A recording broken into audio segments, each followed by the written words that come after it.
नमस्ते India.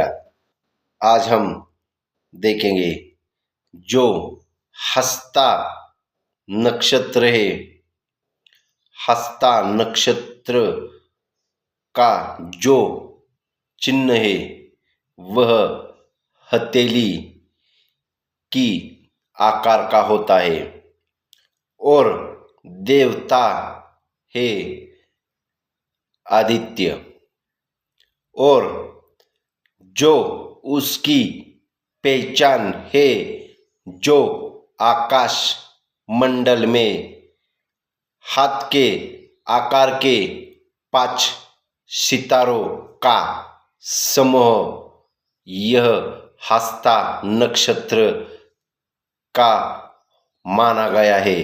अगर आपको ऐसी नित्य नई वीडियो देखनी हो तो चैनल को सब्सक्राइब कीजिए। धन्यवाद।